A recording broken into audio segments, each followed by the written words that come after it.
Parasomnias are undesirable occurrences during sleep. They all occur precisely because waking, non-REM sleep, and REM sleep are not all or nothing unitary states. Rather, components of one state can intrude or overlap into another. There are two major categories: non-REM sleep parasomnias, which occur when the brain is partially in non-REM sleep and partially awake, and REM sleep parasomnias, which occur during REM sleep and usually during the second half of the night when REM sleep is more prominent.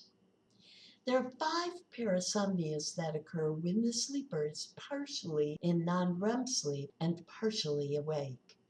Non-REM sleep parasomnias. The first one, confusion arousals, occur when waking up. They are more common in children, about 16%, than adults, about 4%. These arousals generally involve general confusion. Where am I? What's going on? Lack of responsiveness, crying, flailing of the arms and legs, sometimes even violence. Episodes generally last 5 to 15 minutes. Sufferers have no subsequent memory of what happened. Treatments involve getting more sleep, also because they happen more often when one wakes by his or herself.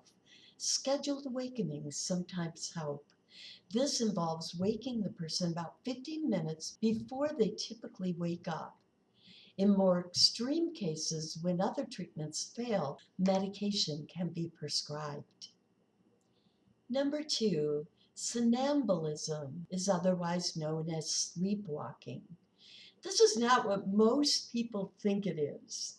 So unlike the stereotype, sleepwalkers do not walk with their arms out in front of them and with their eyes closed. Sleepwalkers are not acting out their dreams. This is something very different called REM behavior disorder. In fact, sleepwalking begins during non-REM sleep, not REM sleep. So they are not even dreaming. At the most, they're experiencing mentation. Finally, sleepwalking is not related to psychopathology. Sleepwalking usually begins with sufferers sitting up in bed with a glazed look on their face. They may begin to clumsily pick at the covers, dress or undress, while sometimes mumbling incoherently. The next step is getting out of bed and walking around the room, house, yard, or even the neighborhood. Most instances last 1 to 15 minutes, but some have been documented at over an hour. Movements appear purposeless, and sleepwalkers tend to trip, bump into things, and knock things down. Injuries to the self can occur, but violence against others is rare. There is a genetic component to sleepwalking established by twin studies. It is linked to stress and very deep sleep, M3, with higher than normal percentage of delta waves. There is also a link to anxiety disorders and certain medications. Contrary to the myth, waking up a sleepwalker is rarely dangerous.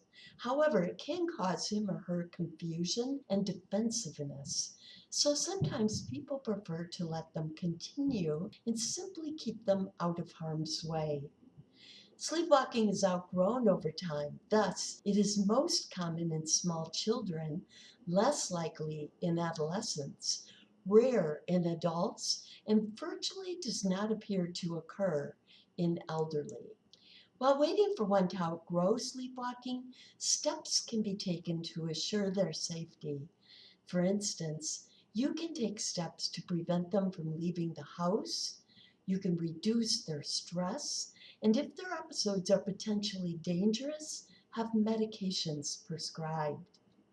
Although sleepwalking rarely involves violence against others, could criminals try to use it as a legal defense?